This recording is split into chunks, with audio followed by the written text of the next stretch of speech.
has too much air, he's full of air. And Crassus, he has that lean and hungry look, he's got too much earth. So earth, air, fire, water, these, if you have psychological issues, it's because there's a predominance of too much of earth, air, fire, or water. And of course, too much water makes you depressed. You cry all the time, you leak water. So that depressed kind of individual is Ophelia, and that, so I'm not sure where that comes out in Taylor Swift's new piece, right? So I'm not sure if Taylor Swift is constantly creating a new meaning for herself. She's just constantly producing song after song and dance routine after dance routine. I don't know if that's like the Madonna trying to constantly recreate herself.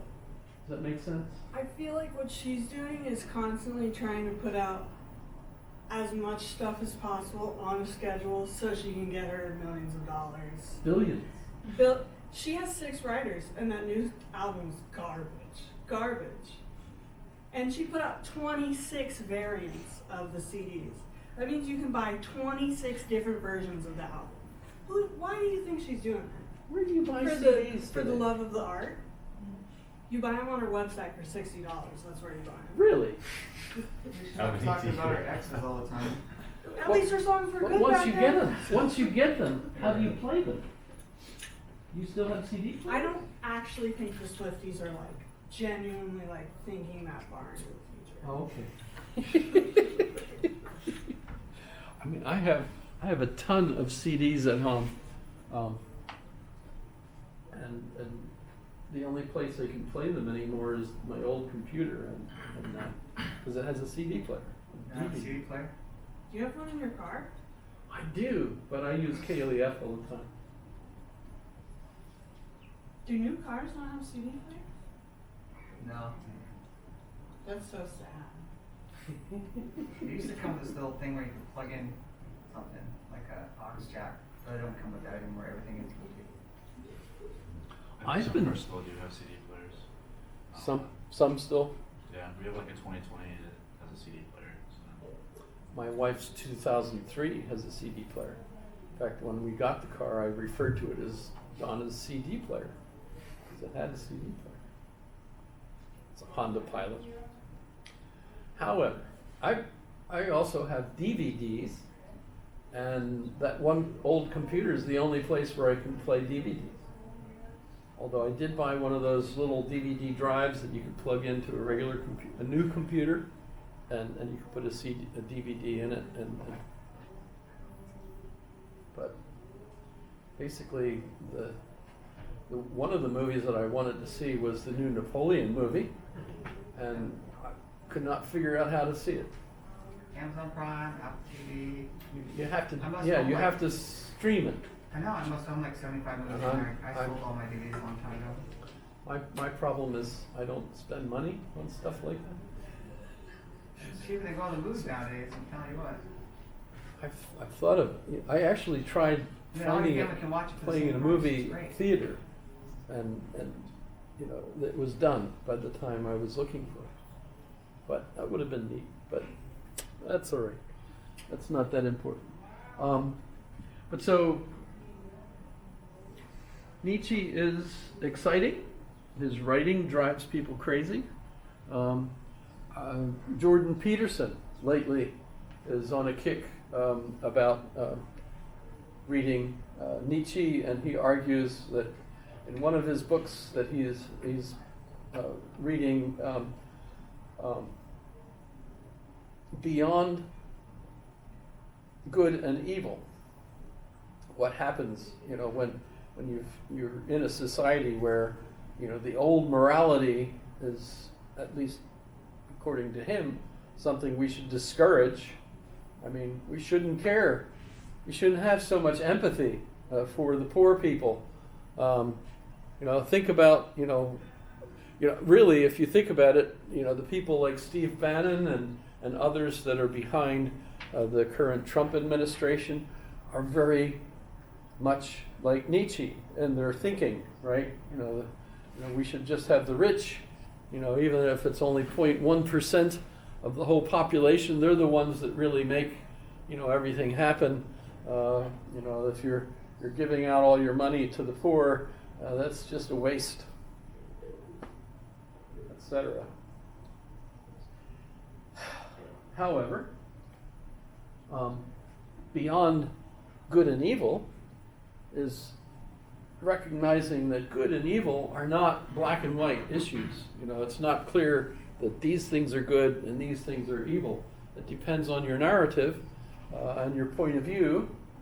So some of the things that are you know, evil to some people could be, well, maybe not good to other people, but you know, they're perfectly fine. So if you're a member of that 0.1% of the elite, you ought to be able to lead a life of a Ubermensch without having the law kind of screw up your fun. You know, I mean, you know, there ought to be a class of people that, you know, they're above all the normal rules. So if they want to have fun in ways that other people find abhorrent, well, but they're worth it. They try. You see where that goes? I mean, you know, that's kind of horrible, I suppose. Now, the thing, the folks that argue that Nietzsche really would not have supported Hitler, I wonder about that. I think, you know, a lot of people like Nietzsche enough that they don't like Hitler, so they want to find ways of promoting people reading more about Nietzsche and listening to their lectures and their videos and so on, without at the same time thinking that that's promoting a Third Reich or a fascist kind of point of view. But actually, even though they want to blame it on Elizabeth, it seems to me that Nietzsche really might have supported all of that. He might have been absolutely thrilled with Hitler. A lot of Germans that were smart were thrilled with Hitler. One of the ones I especially think of is Heidegger.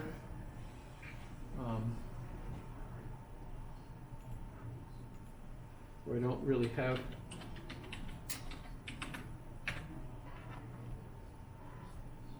Martin Heidegger. He was the chief academic for the Third Reich. I think I might have mentioned that, not sure. But in any case, he was the head of the German university system, although he was essentially the rector at the University of Freiburg. But he thought of the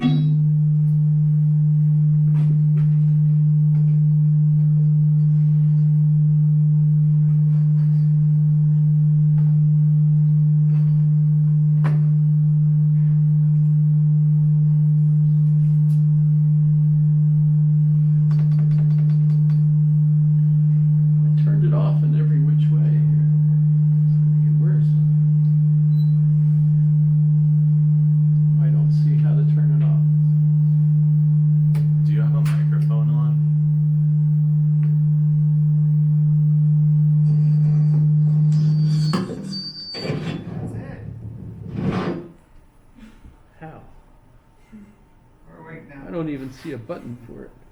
That's one way here. Interesting. No, I never used that. And I don't know how to turn it on or off. It sounded like your voice was being amplified, so. Me? You Amplified? just unplug it. It's just like a mic. You just unplug it. Sounds like it fell over and it was grounding out somewhere. I don't know what it was picking up. Sorry about that. You could just see that getting to the point where the decibel level would have blasted everybody's ears apart. That would not have been good. So, okay. So Heidegger, Martin Heidegger. He's the one who writes Being and Time, Sein und Zeit. And most famous word is Dasein. Dasein is you. Instead of an Übermensch, he calls everybody a Dasein. It just means you're being there. Da is there, Sein is being, and so Dasein, you're being there. That's because, of course, as you can tell from a certain point on, you are the center of the universe. You're the perceiver, and so your universe is yours, right? We might have shared experiences, but at the same time, you are the center of your universe.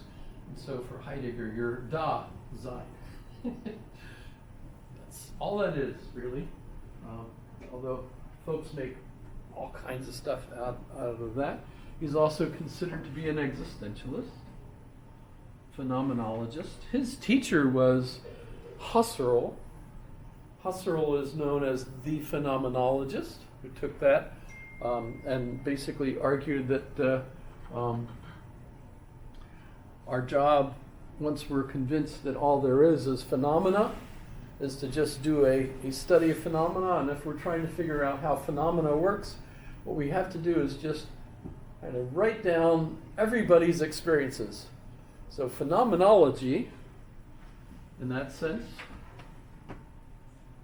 is the study of phenomena. And as an example, when I was in the philosophy of religion, we had a text, mandatory text, volume 1 and volume 2, the phenomenology of religion, its essence and manifestation.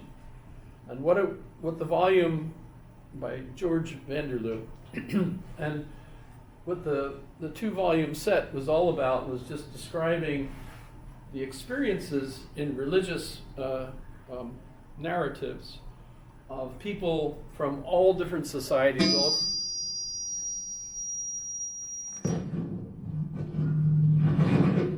Can you figure out how to turn that off? You want to just unplug it? Yeah. There must be a button that somebody turned on. I have Well, you the were button. pushing a lot of them earlier.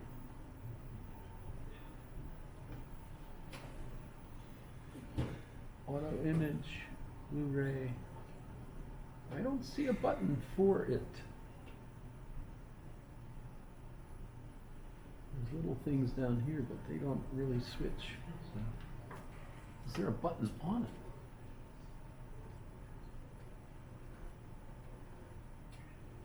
There is a button on it, but it doesn't move.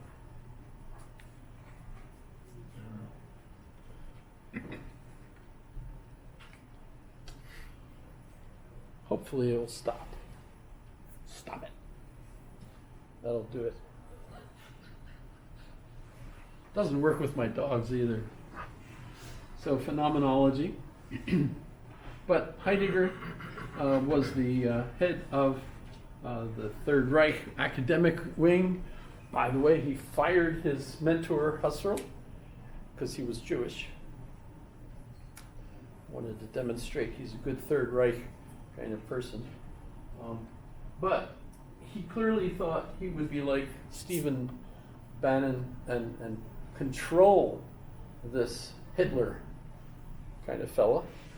And after a short while discovered, nope, that was a hopeless case, so he fled.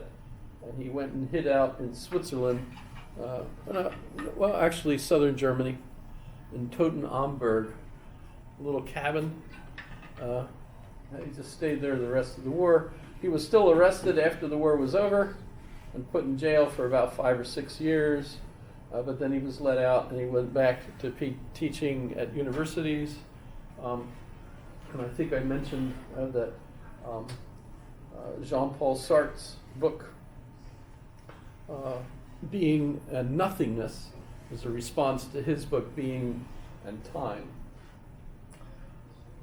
But you would call him really the philosopher of the Third Reich. Not Nietzsche, but I would still argue that Nietzsche might very well have been interested in supporting Nazism. By the way, the translator of both Hegel and Goethe and Nietzsche is Walter Kaufmann, American philosopher, German American, and lots of good stuff from him. But also that also gives you a particular interpretation of Nietzsche and Hegel and others that is actually unique to Kaufmann. So the impression I had of all of these philosophers really came to me from Walter Kaufmann.